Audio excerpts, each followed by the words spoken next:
کہ اس پہ سو motto action ہونا چاہیے, از خود نوٹس لینا چاہیے, تو آپ ایک بینچ تشکیل دے دیں. یہ قاضی فائز عیسیٰ صاحب کے انفیکٹ خود 2-3 ایسے فیصلے ہیں یا 2-3 ایسے معاملات ہیں جہاں انہوں نے چیف جسٹس کو یہ اس طرح کے آرڈر لکھے اور ریکویسٹ کی. لیکن یہ میرا خیال ہے پہلی بار دیکھنے میں آیا ہے میری نظر میں جہاں بینچ نے خود ہی سو موٹو نوٹس لیا, چیف جسٹس کو اگنور کیا, اور اس کے بعد اپنے سامنے ہی انہوں نے کہا کہ کیس کی سماعت ہوگی. جو میری نظر میں جو کامران صاحب آئین کہتا ہے وہ یہ واضح طور پہ تو نہیں کہتا, لیکن ایک رول ہے سپریم کورٹ کا کہ چیف جسٹس جو بینچ کی تشکیل ہے وہ چیف جسٹس صاحب ہی کر سکتے ہیں. اور یہی فرق ہوتا ہے ایک چیف جسٹس اور ایک جج سپریم کورٹ میں, کہ وہ جج صاحب جو ہے سپریم کورٹ کے وہ تشکیل نہیں دے سکتے بینچز جو ہیں وہ چیف جسٹس ہی ان کا ہی اختیار ہوتا ہے. اس کی میں تھوڑی سی وضاحت چاہوں گا سینیٹر علی ظفر صاحب کے. چلیں وہ سو موٹو نوٹس لیا جج صاحب نے اپنی عدالت میں جب یہ اپلیکیشن پیش ہوئی, لیکن وہ یہ نہیں کر سکتے تھے کہ وہ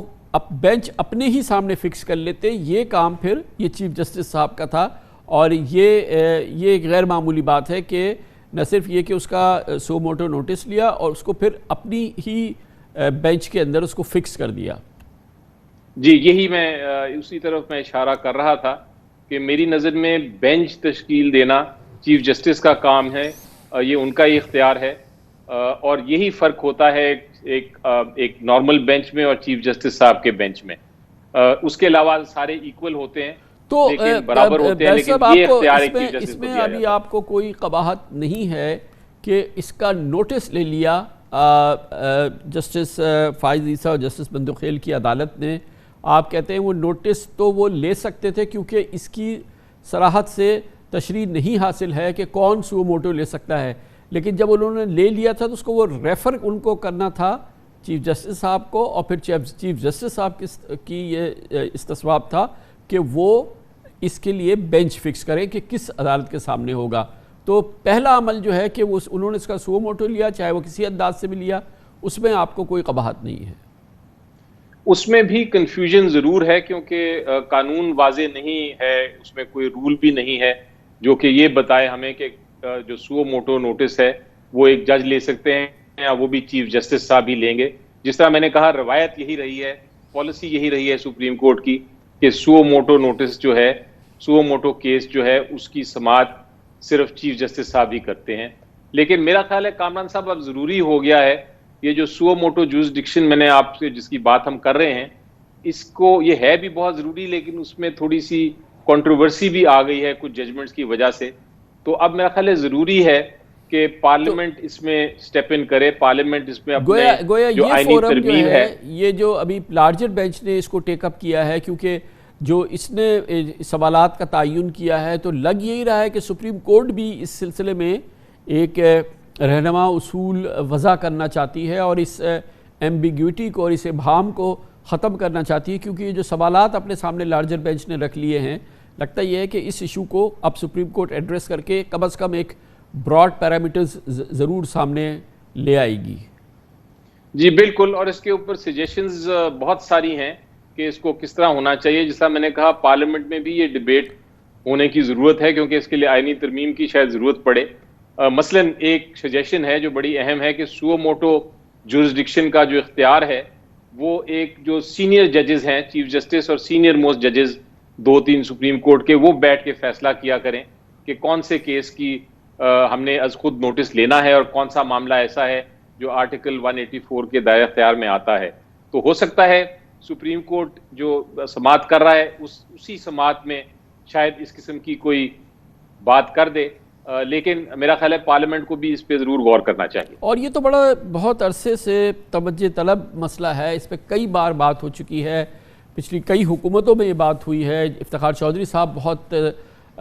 تسلسل سے سو موٹو نوٹسز لیتے تھے, از خود نوٹسز لیتے تھے. ثاقب نثار صاحب بھی ایک ریکارڈ انہوں نے بنایا.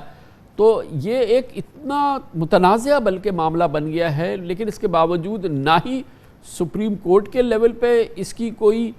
جو ہے اس ایمبیگوٹی کو ختم کرنے کی کاوش ہوئی، اور نہ پارلیمنٹ نے اس سلسلے میں کچھ کیا، گو کہ متنازع ہمیشہ رہا ہے یہ معاملہ۔ جی بالکل درست فرما رہے ہیں، کیونکہ ہوتا یہ رہا ہے کہ بہت سارے کیسز تو بڑے اہم تھے اور ضروری تھے، اور بالکل اس آرٹیکل 184 کے تحت وہ بالکل اس کے اندر آتے تھے، اس کے دائرہ اختیار میں، لیکن کچھ کیسز ایسے تھے جن کو جو کنٹروورشل تھے، جن کو کہا جاتا تھا کہ یہ پولیٹیکل کیسز ہیں، ان کو آرٹیکل 184 کے تحت نہیں از خود نوٹس لینا چاہیے تھا سپریم کورٹ کو، اور وہ ڈیبیٹ ہوتے رہے ہیں، تو اس وجہ سے ضروری تھا اس کہ میں ہم ایک اور بات آئی بیرسٹر صاحب، آپ نے کل یہ جو واقعہ ہوا تھا جمعے کو، اس میں آج سپریم کورٹ نے اس کو آبزرو بھی کیا ہے کہ کیس بالکل یہ نہیں تھا، کیس کچھ اور چل رہا تھا،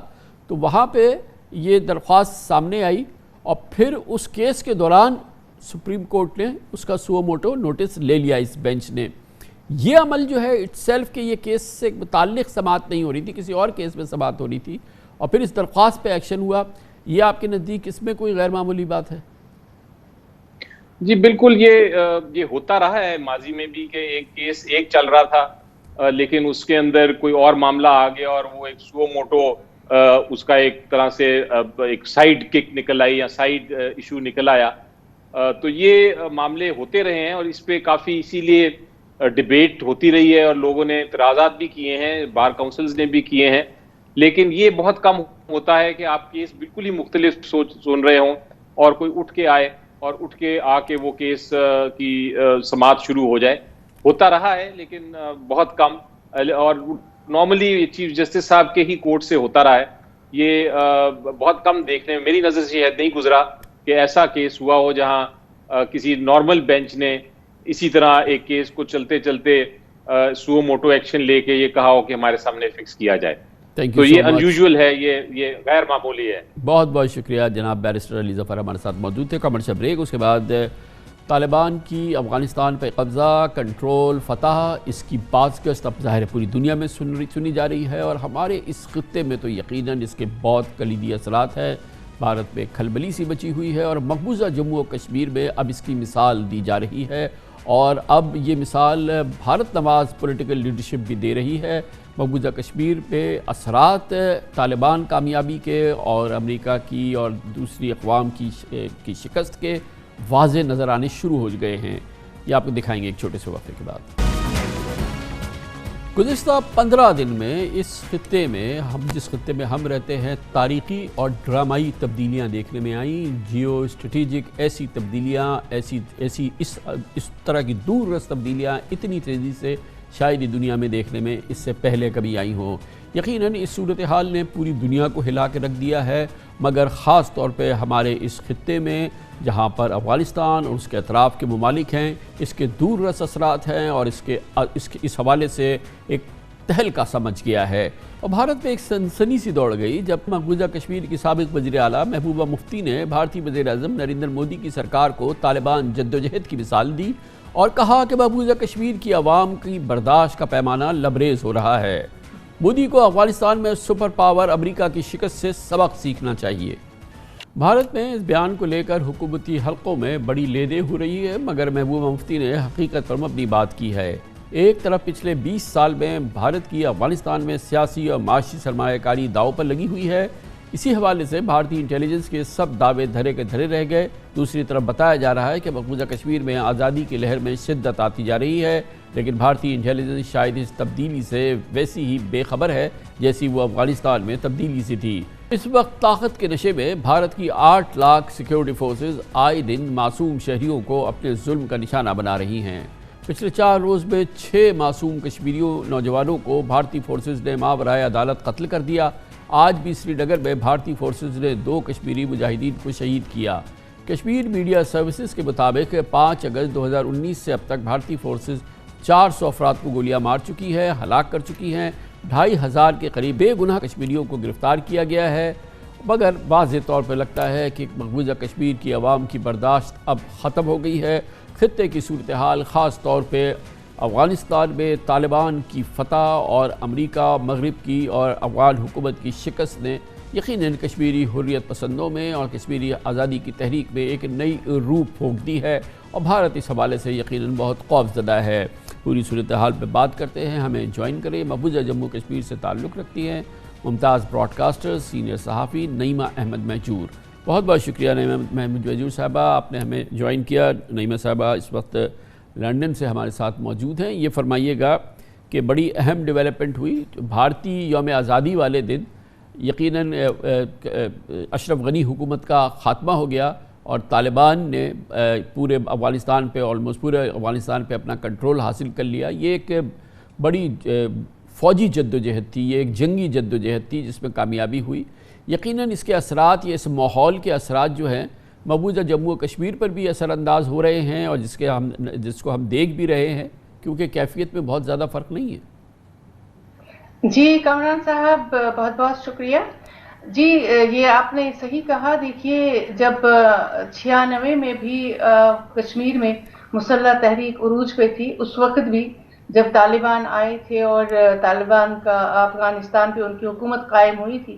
اس وقت بھی ایک نئی روح جو ہے پھونک گئی تھی کشمیر کی تحریک میں، کہ انہوں نے بھی سمجھ لیا کہ اگر طالبان اپنا ملک حاصل کر سکتے ہیں تو کشمیری بھی اپنی جو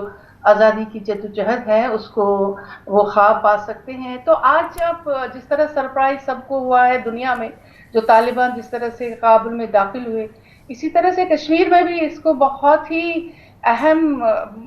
موڑ کی طرح دیکھا جا رہا ہے، اس لیے کہ وہ سمجھ رہے ہیں کہ اگر اتنے بڑے ممالک اور سپر طاقتوں کو طالبان شکست دے سکتے ہیں تو کشمیر کی آزادی حاصل کرنا شاید اب ناممکن نہیں ہے، کیونکہ جو حالات وہاں پہ تھے ان کی وجہ سے جو مایوسی پھیلی تھی، مجھے لگتا ہے کہ جب سے یہ طالبان کی حکومت وہاں پہ آئی ہے اور جو نیا رخ وہاں اب بر صغیر میں دیکھا جا رہا ہے، اس کو دیکھتے ہوئے میرے خیال میں کشمیر میں اس کا بہت زبردست اثر ہوگا، اور جس پہ ہندوستان کی حکومت اور ہندوستان کے تجزیہ نگاروں نے بھی خاصا تشویش جتائی ہے، اور اس کو کس طرح سے اس پہ قابو پایا جا سکے اس کی پلاننگ ہو رہی ہے۔ تو یہ جو ہم نے پھر یہی دیکھا کہ پچھلے چند دنوں کے دوران جب سے یہ افغانستان میں یہ تاریخی انقلابی تبدیلی آئی ہے، کشمیر میں مقبوضہ کشمیر میں ہم نے دیکھا مظالم میں مزید اضافہ ہوا ہے، اور تقریباً 6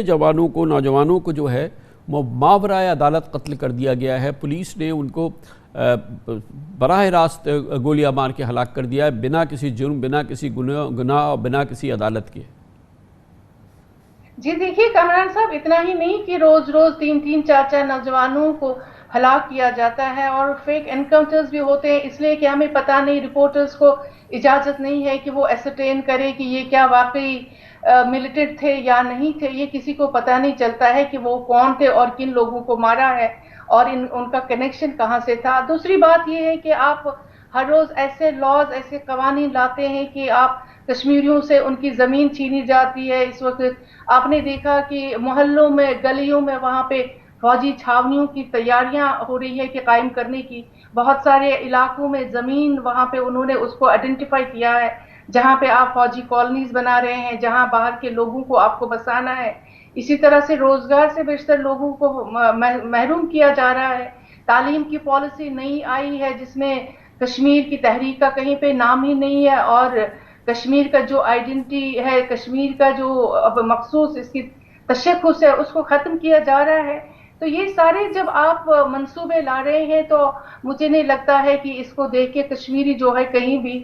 کمپرومائز کرنے پہ تیار ہیں۔ اسی لیے آپ دیکھیں گے کہ محبوبہ مفتی سمیت بہت سارے لیڈروں نے اس پہ بہت زیادہ تشویش بھی ظاہر کی ہے اور کہا ہے کہ صبر کا پیمانہ جو ہے اب لبریز ہو چکا ہے، اور ہندوستان کی حکومت کو اس پر غور کرنا چاہیے اور کشمیریوں کو اپنے حقوق سے محروم نہیں کرنا چاہیے۔ یہ تو وہ لیڈرشپ ہے نعیمہ احمد مہجور صاحبہ، یہ ابھی ہم یہ دیکھ رہے ہیں، یہ بڑی تبدیلی ہے مقبوضہ جموں کشمیر میں کہ جو بھارت نواز سیاسی لیڈرشپ تھی، بھارت نواز سیاسی جماعتیں جن کی پہچان بھارت نواز تھی، ان کا لب و لہجہ بھی وہی ہو گیا ہے جو کہ حریت پسندوں کا ہوتا تھا، اور وہ جس طرح سے للکار رہی ہے نریندر مودی کو، جیسے کہ ابھی ہم نے محبوبہ مفتی کا دیکھا، یہ ایک بہت بڑی تبدیلی ہے مقبوضہ جموں کشمیر کی سیاست کی۔ دیکھیے جب انہوں نے خود بھی دیکھا جو مین سٹریم لیڈرشپ ہے،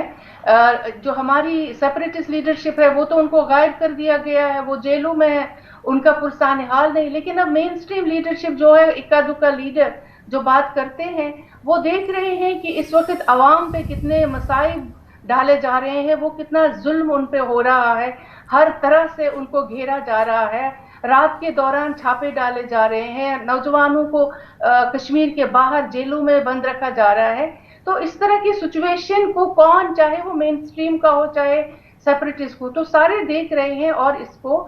کس حد تک برداشت کر سکتے ہیں. اسی لیے آپ دیکھیں گے کہ اس وقت کسی میں فرق نہیں ہے اور سبھی ایک پلیٹ فارم پہ جمع ہے کہ کشمیر کا حل جب تک نہیں ہو سکتا ہے اس وقت تک شاید کشمیر میں کوئی امن قائم نہیں ہو سکتا. بہت بہت شکریہ نعیم احمد مہجور ہمارے ساتھ لندن سے موجود تھی، مقبوضہ جموں کشمیر سے تعلق رکھنے والی سینئر براڈ کاسٹر اور تجزیہ کار. کمرشل بریک، اس دوران نیوز ہیڈ لائنز دیکھیں، جس کے بعد ہم اپنے پروگرام کے باقی حصے کے ساتھ واپس آتے ہیں. سی پیک کی اعلانیہ بھارتی مخالفت نے پاک چین مفادات اور سیکیورٹی فورسز پر حملوں کی شکل اختیار کر لی ہے، اور اس میں تیزی کی ٹائمنگ بہت امپورٹنٹ ہے. یہ اس وقت ہو رہا ہے جب افغانستان میں تاریخی اور ڈرامائی تبدیلیاں آئی ہیں، مگر اب چین نے بہت ہی غیر معمولی انداز میں سی پیک مخالف قوتوں کو بھرپور انداز میں متنبع کیا ہے اور پاکستان کے ساتھ مل کر جوابی کارروائی کا اعلان کیا ہے. چین نے دہشت گردوں کی پشت پناہی کرنے والی تمام قوتوں کو خبردار کیا ہے کہ وہ دہشت گردوں سے فاصلہ کر لے، کیونکہ اگر چین کو ثبوت مل گئے تو چین پاکستان میں دہشت گردی کو سپورٹ کرنے والوں کو نہیں چھوڑے گا، انہیں بھی کڑی سزا دے گا. آج چین کے دفتر خارجہ کے ترجمان نے پاکستان کے ساتھ مل کر دہشت گردی سے نمٹنے کے عزم کا اعادہ کیا اور کہا کہ چین دہشت گردی کے ذریعے جغرافیائی سیاسی فوائد حاصل کرنے کی سختی سے مخالفت کرتا ہے. جمعے کو گوادر کی فشرمین کالونی میں چینی باشندوں کی گاڑی کے قریب خودکش حملہ آور نے آنے کی کوشش کی تھی. پاکستان کی سیکیورٹی فورسز کے روکنے پہ اس نے خود کو دھماکے سے اڑایا. دھماکے میں 2 بچے جاں بحق ہو گئے. گاڑی کا ڈرائیور اور ایک چینی شہری بھی زخمی ہوا. کل بلوچستان کے علاقے واشق میں سیکیورٹی فورسز کے قافلے پر بارودی سرنگ دھماکے میں جواں سال کیپٹن کاشف شہید ہو گئے تھے، جبکہ 2 جوان شدید زخمی ہوئے تھے. 14 جولائی کو داسو حملے میں 9 چینی انجینئر سمیت 13 افراد کی ہلاکت کے بعد اس ہفتے دہشت گردی کی نئی لہر کا آغاز ہوا ہے، جس پر چین نے سی پیک مخالف دہشت گردوں کو براہ راست وارننگ دی ہے. چین کے سرکاری اخبار، جو کہ چینی حکومت اور کمیونسٹ پارٹی آف چین کی ترجمانی کرتا ہے، گلوبل ٹائمز نے اپنے اداریے میں سی پیک مخالف بین الاقوامی قوتوں کو سخت انجام سے خبردار کیا. آپ نے گلوبل ٹائمز کے اس اداریے میں چین کا غصہ اور اس کا لب و لہجہ آپ نے سن لیا. یقیناً چین کا غصہ اور انتہائی انجام کی وارننگ بالکل جائز ہے، کیونکہ سی پیک مخالف قوتیں مسلسل چینی باشندوں کو نشانہ بنا رہی ہیں. کراچی میں چینی کانسولیٹ گوادر کے پل کانٹیننٹل اور پاکستان سٹاک ایکسچینج کے بعد داسو کی ٹیم پر حملہ دراصل پاک چین مفادات پر حملہ ہے. پاکستان اور چین کے برادرانہ تعلقات اور سی پیک پر اربوں ڈالر کی سرمایہ کاری دشمن ممالک کو کھٹک رہی ہے. پچھلے 1 مہینے میں دیکھیں داسو کا، پھر سٹاک ایکسچینج کا، پھر اب یہ فشر کالونی کا اور کوئٹہ کا سرینا ہوٹل کا واقعہ، یہ اس بات کی نشاندہی کرتا ہے کہ لوگ ہماری دوستی کی راہ میں، ہماری ترقی کی راہ میں ان لوگوں کی جانوں سے چائنیز سے کھیلنا چاہتے ہیں جو پاکستان کے نہ صرف دوست ہیں بلکہ خیر خواہ ہیں. اور کل میں نے چائنیز ایمبیسڈر کو یقین دلایا کہ ہر قسم کی پوری سیکیورٹی دی جائے گی، ہر طرح کی چائنیز کو سیکیورٹی دی جائے گی، اور اس پہ سارے پاکستان کے کام کر رہے ہیں. سی پیک مخالف دہشت گرد حملے، بیرونی قوتوں کا گٹھ جوڑ، بھارت اور بھارتی رو کی کارروائیاں، اس تمام موضوع پر پاکستان اور چین کا مشترکہ لائحہ عمل اور رد عمل کیا ہو سکتا ہے، ساتھ ساتھ افغانستان کی تازہ ترین صورتحال پر عالمی رد عمل، ان تمام امور پر بات کرنے کے لیے ہم نے دعوت دی ہے. ہمیں جوائن کر رہے ہیں وزیر خارجہ مخدوم شاہ محمود قریشی. بہت بہت شکریہ مخدوم صاحب. یہ بتائیے گا کہ بہت ہی سیریس اور بہت ہی تشویش کے انداز میں چین کی دفتر خارجہ ان حملوں پر، خاص طور پر یہ جو حالیہ گوادر کا حملہ ہوا ہے، اس پر اپنی بہت تشویش کا اظہار کر رہی ہے اور پاکستان کو اپنی ذمہ داریاں یاد دلا رہی ہے. خان صاحب، پہلی بات تو یہ ہے کہ جو ہمارے چینی دوست جو ہمارے ملک کی ترقی کے لیے، سی پیک کے لیے، ڈیولپمنٹ پروجیکٹس کے لیے ہماری معاونت کر رہے ہیں، ہماری مدد کر رہے ہیں، ان کے تحفظ سے ہم غافل نہیں ہیں. وہ جانتے ہیں. ہم نے مل کے آپس میں مشاورت سے SOPs مرتب کی ہیں. ہم نے مل کے ایسے یونٹ ریز کیے ہیں جو خاص طور پر معمور کیے گئے ہیں ان کی حفاظت کے لیے. لیکن یہ ان کے بھی علم میں ہے اور میرے علم میں بھی ہے کہ کچھ قوتیں ہیں جن کو یہاں ان کی موجودگی، سی پیک کا بڑھنا، پھلنا، پھولنا ان کو گوارا نہیں ہے، تو وہ اس قسم کی حرکتیں جو ہے وہ کرتے رہیں گے، ان سے کوئی بعید نہیں ہے۔ ہم نے دیکھنا یہ ہے کہ ہم نے مل کر ان کی بہکنی کیسے کرنی ہے، ہم نے مل کر ایک ایسا میکنزم ان پلیس کرنا ہے جس سے کہ انہیں کامیابی حاصل نہ ہو۔ تو میں سمجھتا ہوں کہ ابھی جب میں گیا تھا، پچھلے دنوں میں چین گیا تھا، میری وزیر خارجہ سے داسو کے معاملے میں بھی جو میری گفتگو ہوئی اور جو ہم نے ابھی تک انویسٹیگیشنز کی میں نے ان سے شیئر کی، تو انہیں اطمینان تھا۔ اب بدقسمتی سے ایسی حرکتیں کی جا رہی ہیں، اب کون کر رہا ہے؟ مخدوم صاحب، اس کے بعد دو واقعات ہو گئے نا، ایک تو کراچی میں واقعہ ہوا جہاں پر ایک تنہا چینی کو نشانہ بنایا گیا کراچی کے سائٹ کے علاقے میں، پھر یہ گوادر میں علاقہ ہوا، یہاں پر بھی چینی باشندے کو نشانہ بنایا گیا۔ لگتا یہ ہے کہ جو یہ مخالف قوتیں ہیں، جو دہشت گرد ہیں، ان کے پاس انٹیلیجنس بھی بڑی اہم ہوتی ہے، یعنی کہ داسو میں تو 10-12 اور اس سے بھی زیادہ چینی ایک ساتھ سفر کر رہے تھے، تو وہ ایک ہائی پروفائل ٹارگٹ تھے، مگر یہ تنہا چینیوں کو نشانہ بنانا، اس کا مطلب یہ ہے کہ انٹیلیجنس بھی بریچ ہوتی ہے۔ دیکھیے، میں یہ تو نہیں کہہ سکتا کہ ویکیوم ہے، میں نہیں سمجھتا ویکیوم ہے، لیکن آپ کے علم میں ہے کہ جتنا بھی آپ فوڈ پروف ارینجمنٹ کر لیں، اس کو دنیا جہان میں اس کو عبور کرنے کے لیے کاوشیں، کوششیں رہتی ہیں۔ اللہ کا لاکھ لاکھ کرم ہے کہ ان کا جو مقصد تھا وہ گوادر میں پورا نہیں ہو سکا، اور ہمارے جو سیکیورٹی کے اہلکار جو وہاں مامور تھے،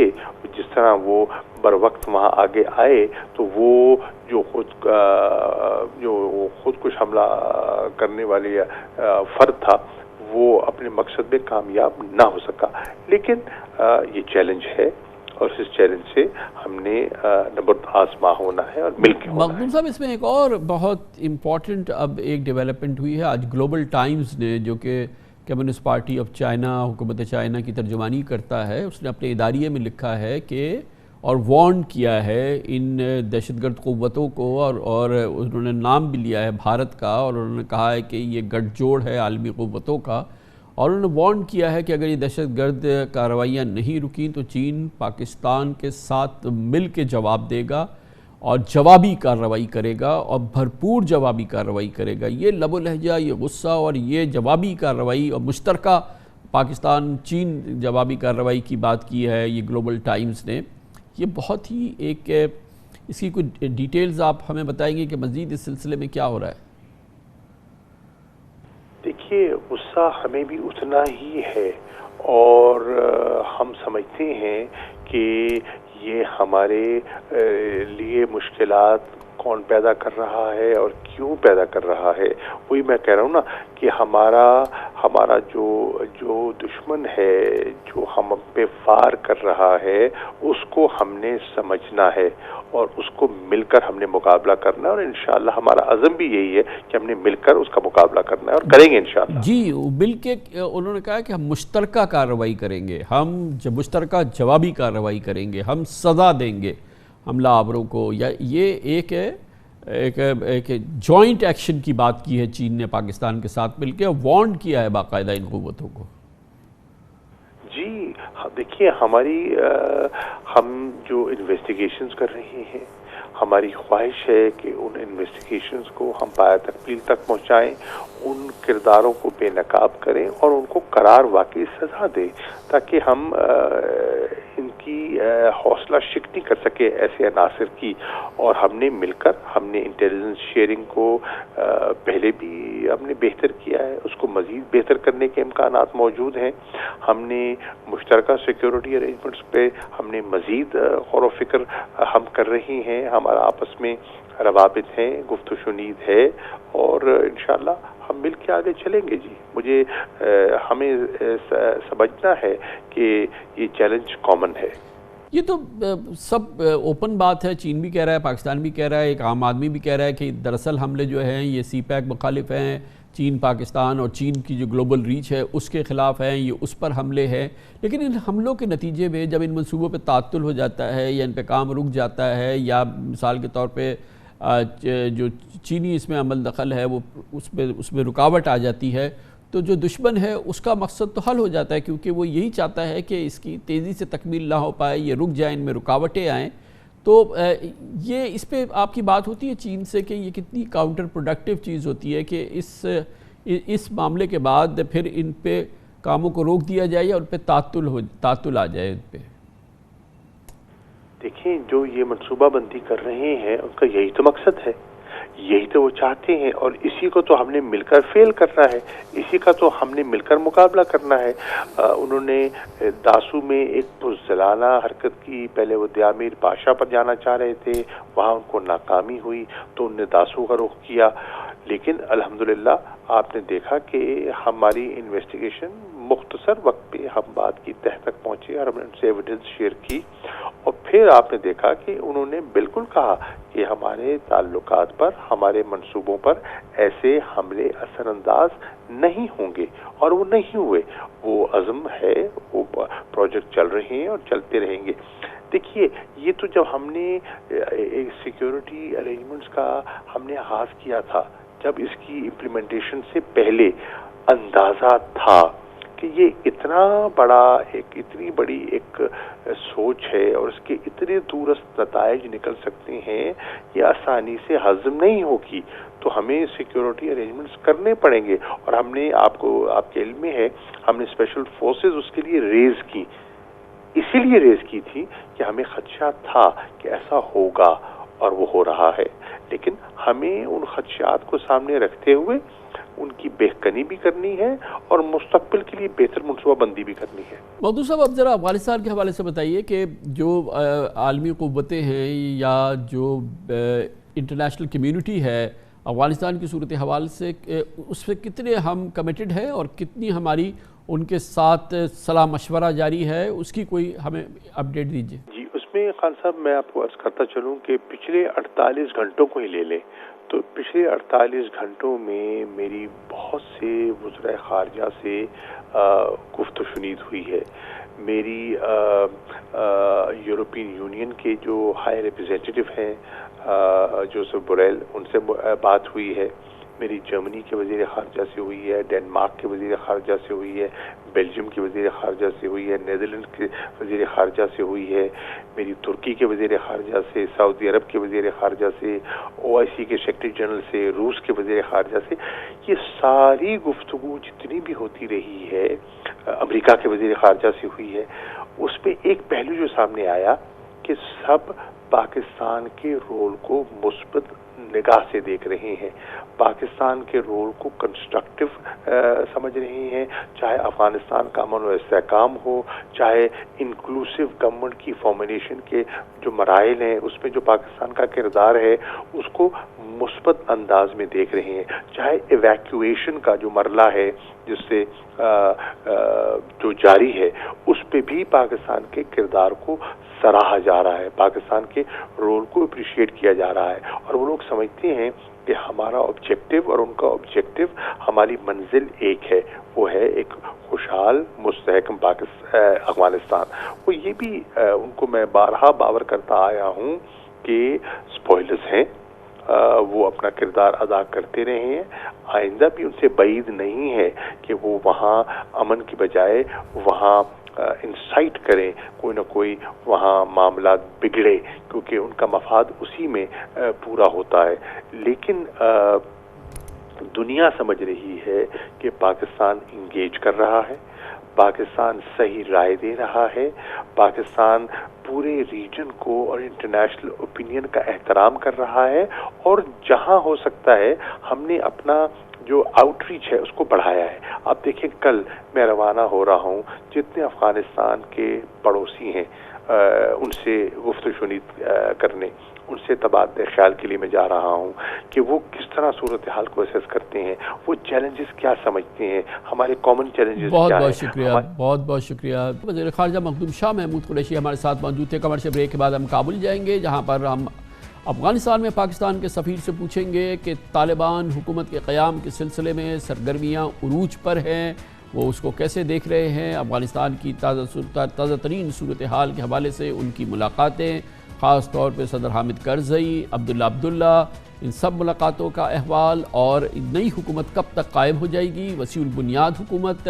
یہ تمام معلومات ہم براہ راست کابل سے لیں گے۔ پاکستان کے سفیر جناب منصور احمد خان ہمارے ساتھ ہوں گے۔ Welcome back. وقفے سے قبل آپ نے سنا وزیر خارجہ مخدوم شاہ محمود قریشی ہمیں پاکستان چین کے حالیہ واقعات کے پس منظر میں تعلقات اور گفتگو اور جو بات چیت ہو رہی ہے اس کا احوال دے رہے تھے، اور اس کے ساتھ ہی پاکستان عالمی قوتوں کے ساتھ، دنیا کے ساتھ افغانستان کی صورتحال کے حوالے سے کتنا جڑا ہوا ہے، صلاح مشورہ کس انداز کا ہو رہا ہے، پاکستان اور دنیا اس حوالے سے کس سمت میں آگے بڑھ رہی ہے۔ اس پوری صورتحال کے حوالے سے اور اسی پس منظر میں نئی افغان حکومت کے قیام کی تیاریاں اس وقت عروج میں ہیں۔ صدر بائیڈن کی جانب سے مکمل انخلا سے متعلق 31 اگست کی ڈیڈ لائن میں بھی ایک ہفتہ باقی رہ گیا ہے۔ طالبان کے نائب امیر ملا عبدالغنی برادر سمیت اہم سیاسی رہنما کابل میں ہیں، اور دنیا بھر میں افغانستان کے مستقبل پر بین الاقوامی صلاح مشورے جاری ہیں۔ آئندہ چند روز اس سلسلے میں بہت اہم ہیں۔ کل لندن میں G7 ممالک کے ورچوئل اجلاس میں افغانستان سے متعلق دنیا کا رد عمل سامنے آئے گا۔ طالبان وسیع البنیاد حکومت بنانے کے لیے دوسری جانب کوشاں ہیں۔ اسی ہفتے کے دوران اطلاعات کے مطابق اقوام متحدہ کی سیکیورٹی کونسل کے بھی 5 مستقل اراکین صلاح مشورہ کریں گے اگلے چند دنوں کے دوران۔ کابل میں طالبان ترجمان ذبیح اللہ مجاہد نے آج اپنے ایک پیغام میں کہا کہ افغانستان میں جمہوریت نہیں، شریعت ہوگی۔ ممکنہ طور پہ شورا کا طرز عمل اپنایا جائے گا، پہلے آئین بنے گا پھر باقی کام ہوگا، جبکہ جامع حکومت کے فریم ورک میں تمام فریقین ہوں گے۔ آج کابل کی پولی ٹیکنک یونیورسٹی میں طالبان کا پہلا لویا جرگہ ہوا، جس میں طالبان ترجمان ذبیح اللہ مجاہد نے اعلان کیا کہ عوام کسی بات سے نہ گھبرائیں۔ طالبان کی افغانستان میں خواتین پہلی جماعت سے لے کر اعلیٰ تعلیم تک تعلیم حاصل کریں گی۔ اس وقت افغانستان میں وادی پنجشیر میں طالبان مخالف شمالی اتحاد کے لیڈر احمد شاہ مسعود کے بیٹے کی جانب سے طالبان کی بیعت کرنے کی خبریں ہیں، اور مزاحمت کرنے کی بھی متضاد اطلاعات آ رہی ہیں۔ کل اسلامی ممالک کی تنظیم OIC نے ایک اعلامیے میں مطالبہ کیا تھا کہ عالمی برادری یقینی بنائے کہ افغانستان میں جامع حکومت کا قیام عمل میں آئے اور وہاں دوبارہ کبھی دہشت گردوں کے قدم نہ جمیں۔ پاکستان کی معاونت بھی مخلوق حکومت کے قیام کے لیے ہے، اور اطلاعات کے مطابق پاکستان اس سلسلے میں جو ممکن کوششیں ہو سکتی ہیں وہ کر بھی رہا ہے۔ ایک جانب یہ کیفیت ہے، دوسری جانب کابل میں پاکستانی سفارت خانہ اس وقت توجہ کا مرکز ہے۔ کل بھی کابل میں پاکستانی سفارت خانے نے امریکی اور ترک شہریوں سمیت 225 غیر ملکیوں کو بحفاظت ایئرپورٹ پہنچایا تاکہ وہ اپنے ملکوں کی پروازوں پر سوار ہو سکے۔ کل پاکستان کے سفیر منصور احمد خان نے حزب اسلامی کے سربراہ گل بدین حکمت یار سے بھی ملاقات کی تھی۔ اس سے قبل پاکستانی سفیر افغانستان کے سابق صدر حامد کرزئی اور سابق چیف ایگزیکٹو عبداللہ سے بھی ملاقاتیں کر چکے تھے۔ پاکستان کا اس حوالے سے کابل میں سفارت خانہ، اس کی سرگرمیاں، اس کی ایکٹیویٹیز، یقیناً وہ ان سفارت خانوں میں سے ایک ہے جو کہ کابل میں کھلے ہوئے ہیں اور مکمل طور پہ مستعدی سے کام کر رہے ہیں اور اپنی خدمات سر انجام دے رہے ہیں۔ اس تمام موضوع پہ بات کرنے کے لیے ہمیں جوائن کر رہے ہیں کابل سے براہ راست افغانستان میں پاکستان کے سفیر جناب منصور احمد خان۔ بہت بہت شکریہ خان صاحب، آپ نے ہمیں جوائن کیا ہے۔ پاکستانی سفارت خانے کا جو شب و روز ہیں، جو 24 گھنٹے 24/7 میری خبروں کے مطابق سفارت خانہ کام کر رہا ہے، تو اس کا فوکس کیا ہے اور کیا اس وقت آپ کا بنیادی اس وقت سارا زیادہ وقت کس چیز میں گزر رہا ہے؟ ہم نے دیکھیے 3 چیزوں پہ فوکس کیا۔ پہلی پرائرٹی ہماری تھی کہ ہم پاکستانیوں کا انخلا کریں۔ یہاں سے تقریباً ہم نے گزشتہ ہفتے کے دوران 400 کے قریب پاکستانیوں کو بحفاظت پاکستان بھیجا، بذریعہ PIA کی اسپیشل فلائٹس کے ذریعے بھی، اور تورخم کی لینڈ کراسنگ کے ذریعے بائی روڈ بھی۔ تو پاکستانیوں کا انخلا ہم الحمدللہ مکمل کر چکے ہیں۔ کوئی 20-30 پاکستانی رہ گئے ہوں گے، لیکن وہ بھی یہاں پر کام کر رہے ہیں۔ اس کے علاوہ ہم نے غیر ملکی اور افغان جو پاکستان ری لوکیٹ ہونا چاہتے تھے مختلف اداروں کی جانب سے، اس میں ورلڈ بینک کے لوگ بھی تھے اور بھی دیگر اداروں کے لوگ تھے، ان کو بھی حفاظت کے ساتھ پاکستان منتقل کیا۔ کلی طور پر ہم کوئی 1500 سے 2000 لوگوں کو اس عمل میں ہم نے منتقل کیا. تیسرا جو کامران خان صاحب ہم نے کام کیا ہے وہ بہت اہم ہے کہ چونکہ ایئرپورٹ پہنچنے کے بحفاظت انتظامات باقی ایمبیسیز چونکہ ایئرپورٹ پہ شفٹ ہو چکی ہیں ان کے پاس نہیں ہیں، تو جو وہ اپنے عملے کو یا اپنے لوگوں کو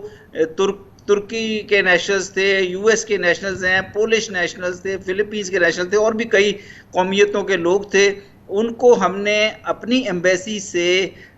پیسج دیا، ان کو اپنی گاڑیاں ارینج کر کے، پرائیویٹ بسز ارینج کر کے ان کو پہنچایا بحفاظت ایئرپورٹ پر، اور بغیر کسی چارجز یا بغیر کسی معاوضے کے. اور اس میں ہمیں شب و روز کام کرنا پڑا، لیکن اس پہ ہمارے اس کام کو سراہا بھی گیا ہے انٹرنیشنلی. اچھا خان صاحب یہ فرمائیے گا کہ بہت اہم معاملہ ہے اس وقت حکومت سازی کس مرحلے میں ہے؟ دیکھیے حکومت سازی کے لیے طالبان انگیجڈ ہیں. افغانستان کے دیگر پولیٹیکل لیڈرز سے ان کی ملاقاتیں ڈاکٹر عبداللہ سے، حامد کارزئی صاحب سے، گلبدین حکمتیار سے مستقل طور پر جاری ہیں، اور وہ آپس میں بھی ان کی قیادت اب دوحہ سے کابل پہنچ چکی ہے اور ان کے اپنے مذاکرات جاری ہیں. ان کا کہنا یہ ہے کہ 31 اگست کو جیسے ہی غیر ملکی افواج کا انخلاء افغانستان سے مکمل ہوتا ہے، اس کے فوراً بعد وہ کسی حتمی تشکیل کا حکومت کی اعلان کریں گے. اور خواہش جو ہے انٹرنیشنل کمیونٹی کی بھی اور تمام لوگ جو اس پیس پروسیس میں شامل رہے ہیں ان کی بھی یہ ہے کہ یہ ایک وسیع البنیاد حکومت ہونی چاہیے. اس میں ہیومن رائٹس کی رسپیکٹ ہونی چاہیے، ویمن رائٹس کی رسپیکٹ ہونی چاہیے، اور افغانستان کے لوگوں کی امنگوں کے مطابق ان کو ایک پرامن ماحول دینے کا عمل آنا چاہیے. جو اس سلسلے میں کلیدی کردار ادا کر رہے ہیں طالبان کی لیڈرشپ، یقیناً ابھی تو باقاعدہ حکومت قائم نہیں ہوئی ہے. حکومت پاکستان، ہمارا سفارت خانہ کسی بھی رخ سے ان سے رابطے میں ہے؟ جی ہم ان سے رابطے میں ہیں، لیکن جو حکومت کی تشکیل کا عمل ہے وہ بنیادی طور پر ایک انٹرا افغان یا بین الافغان عمل ہے، اور یہ ہماری ہمیشہ سے پوزیشن رہی ہے کہ ہم اس عمل میں ڈائریکٹلی انٹرفیئر نہیں کرتے. پیس پروسیس کو ہم گزشتہ 2-3 سال سے فیسیلیٹیٹ کر رہے ہیں. ہمارا کردار ہمارا یا امریکہ کا یا رشیا کا یا چائنا کا ایک فیسیلیٹیٹر کا ہے. جو نیگوسیشنز کا عمل ہے کہ کس قسم کی حکومت ہوگی، کیا پارٹیسپیشن ہوگی، کیا پاور شیئرنگ ہوگی، یہ سارے جو فیصلے ہیں اور یہ سارا عمل جو ہے یہ افغانز آپس میں کر رہے ہیں. اس میں ہمارا کوئی دخل نہیں. خان صاحب کیسی رہی آپ کی ملاقات سابق صدر حامد کرزئی سے اور سابق چیف ایگزیکٹو عبداللہ سے؟ اس کا کافی چرچا رہا. جی میری ان کی سے ملاقاتیں بہت مثبت رہیں. ایک تو انہوں نے پاکستان کے کردار کو بھی سراہا، اور انہوں نے یہ بھی ذکر کیا کہ ان کی ملاقاتیں طالبان کی لیڈرشپ کے ساتھ بھی بہت مثبت رہی ہیں، اور ان کو امید ہے کہ طالبان کی طرف سے پیغام ان کو یہی دیا گیا ہے، افغانستان کی باقی لیڈرشپ کو، گلبدین حکمتیار صاحب کو بھی، کہ طالبان ایک وسیع البنیاد حکومت کا قیام چاہتے ہیں افغانستان میں، جس کے ذریعے دیرپا امن اور استحکام پیدا ہو سکے افغانستان میں. تو آپ یہ فرمائیے گا اس کے ساتھ ہی وہ جو ناردرن الائنس لیڈرشپ پاکستان آئی تھی وہ بھی افغانستان چلی گئی ہے، اور یہاں پر جو ان کے بڑے کلیدی رہنما تھے کریم خلیلی صاحب سے ہم نے انٹرویو بھی کیا تھا ہم نے اس پروگرام میں، تو وہ تو بہت ہی اچھے گڈ ول جیسچرز کی بات کر رہے تھے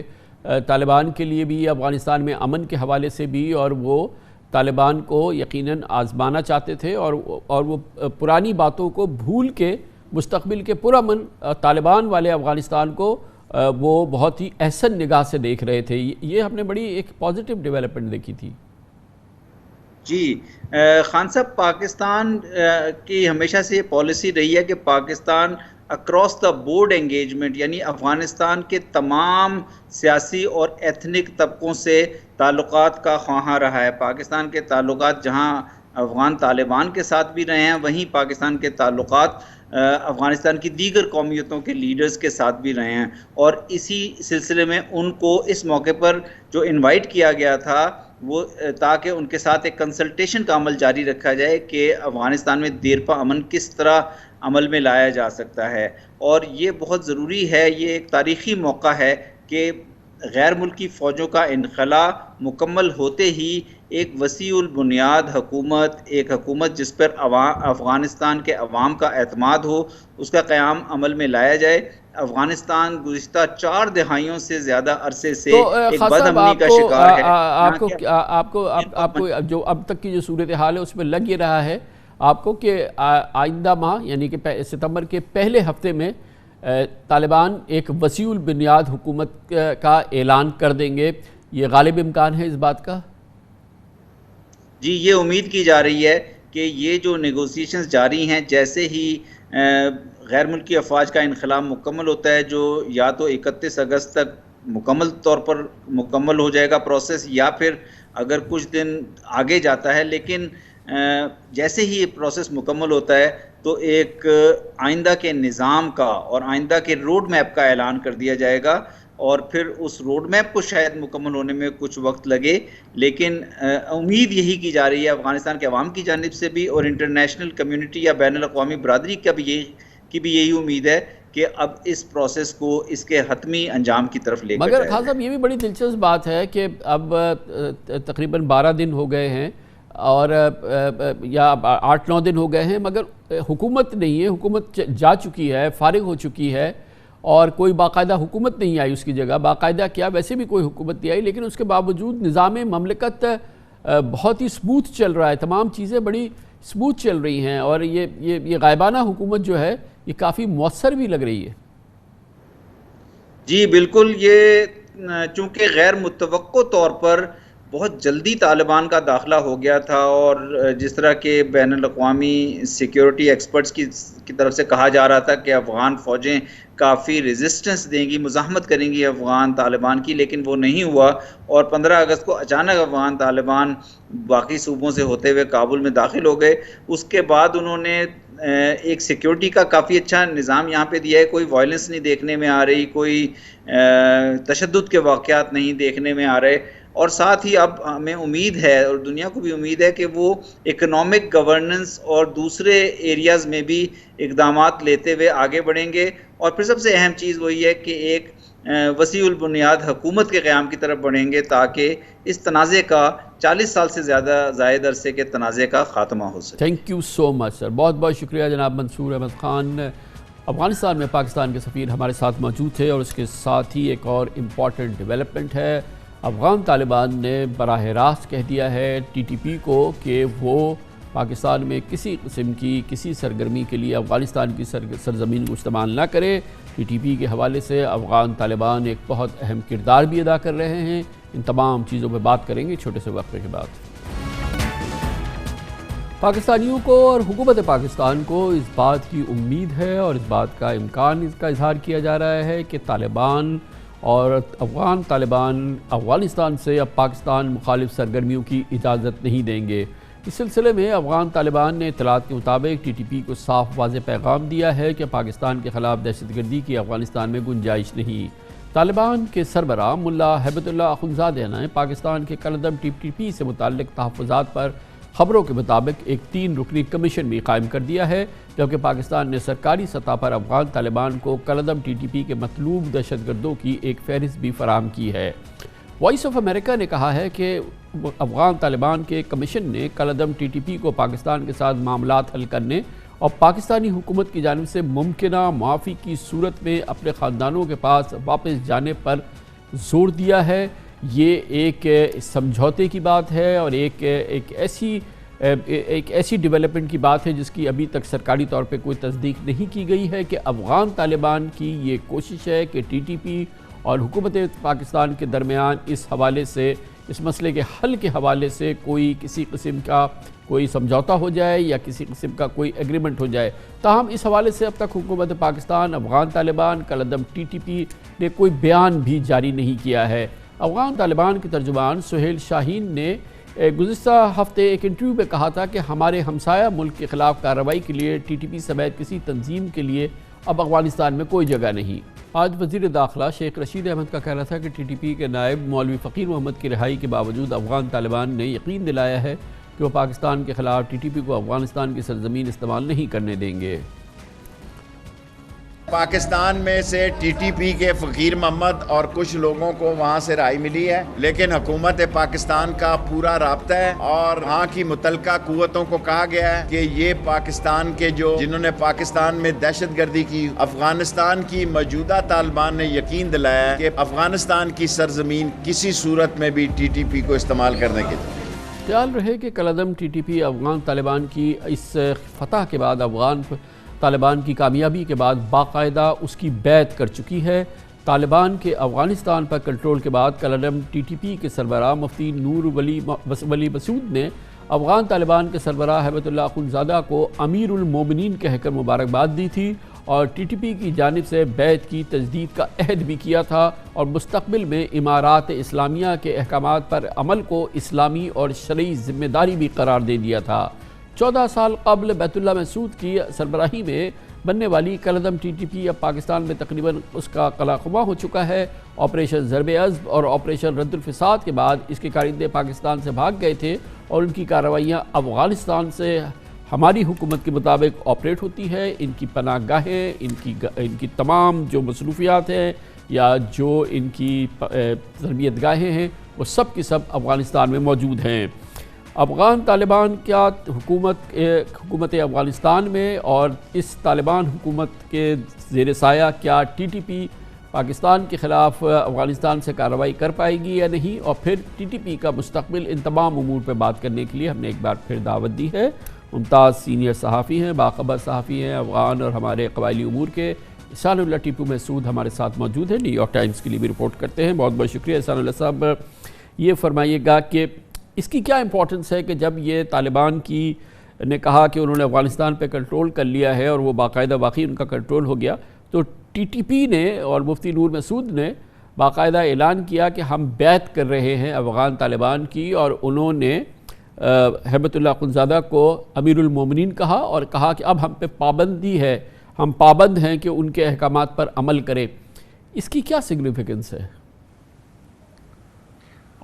اس حوالے سے میں یہ کہنا چاہوں گا کہ جتنے بھی ٹی ٹی پی کے سربراہان گزرے ہیں تو ان سب کی طرف سے یہ یعنی افغان طالبان کی جو امیر ہے تو ان کے ہاتھ پہ بیعت کرنا یا ان کو امیر المومنین ماننا وہ سب کرتے ہیں۔ اور ٹی ٹی پی کے جو نیا ہے سربراہ نور ولی مسعود، تو وہ انہوں نے تجدید جو کی تو اس کا ایک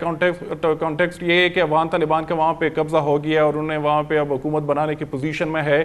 تو وہ انہوں نے ایک یعنی وہ تجدید ایشو کی۔ اور اسی طرح کے بیانات آ رہے ہیں باقی جو دنیا میں القاعدہ کے برانچز ہیں وہاں سے بھی، یا جتنی بھی جہادی تنظیمیں ہیں تو ان سے بھی اس طرح کے بیانات آ رہے ہیں اور ان کو مبارکباد بھی دی جا رہی ہے افغان طالبان کو، اور اس کو امیر المومنین کے طور پہ ان کا بیعت بھی لے رہے ہیں۔ یہ بتائیے کہ جب افغانستان میں امارات اسلامیہ قائم ہو جاتی ہے اور یہ طالبان وہاں چلے جاتے ہیں اور طالبان کے بارے میں جو بھی دنیا کہتی ہے کہ یہ پاکستان میں رہے ہیں، پاکستان سے جاتے ہیں، پاکستان سے تعلق ہے، پاکستان سے یہ سب کچھ ہے، تو کیا اور پھر اس پہ باقاعدہ بار بار یہ کہا جا رہا ہے طالبان کی جانب سے کہ ٹی ٹی پی سمیت کسی بھی تنظیم کو افغانستان کی سرزمین پر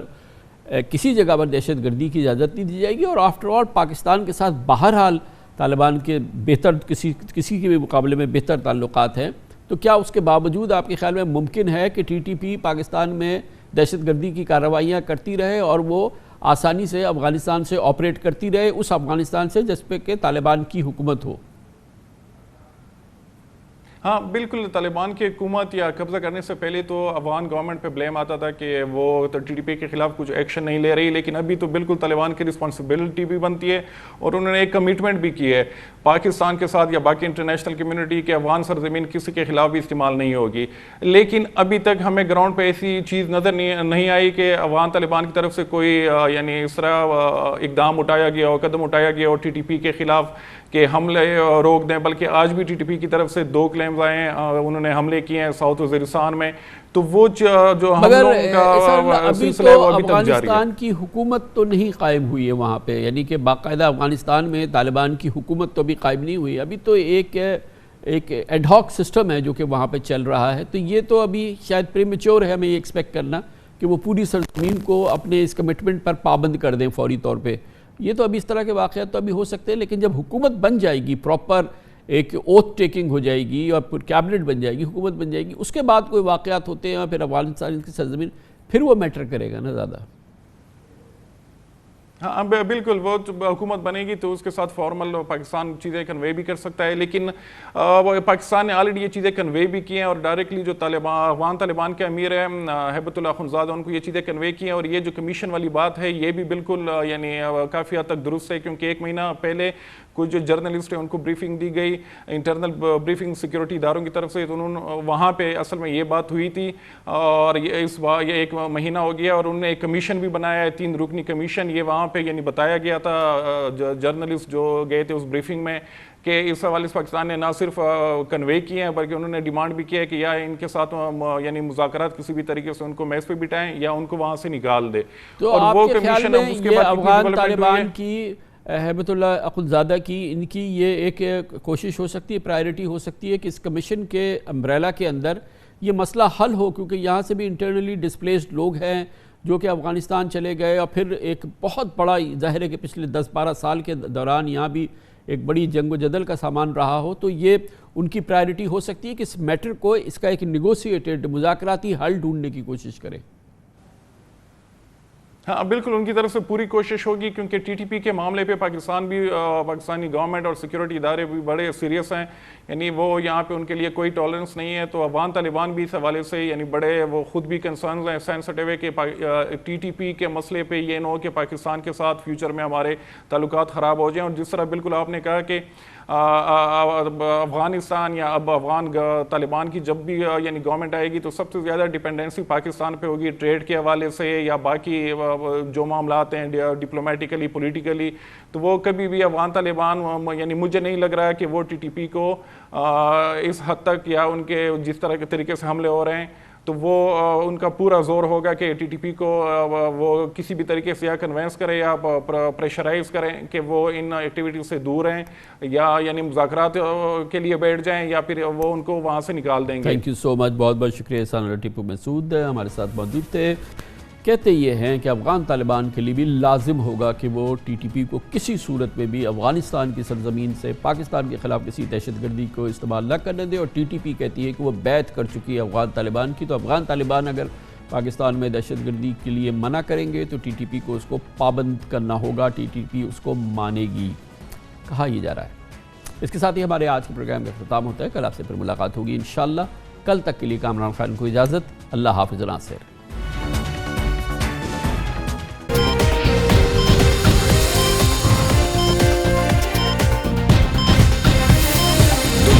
خبر کی دنیا